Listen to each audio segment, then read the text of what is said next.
నమస్కారం ఘంటారావానికి స్వాగతం. ముందుగా ప్రధాన అంశాలు.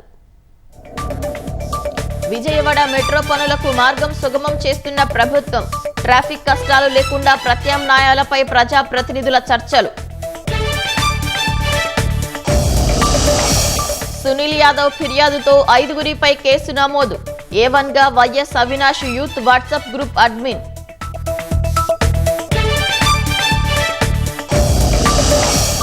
అవనిగడ్డ భార్గవ మెడికల్స్ లో నిషేధిత ఔషధాలపై సంచలనం.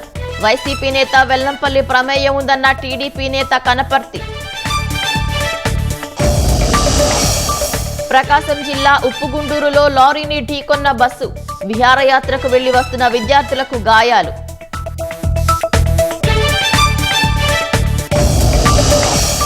చెన్నైలో నేటి జేఏసీ సమావేశంపై ఉత్కంఠ. డీలిమిటేషన్పై చర్చలకు స్టాలిన్ ఆహ్వానం.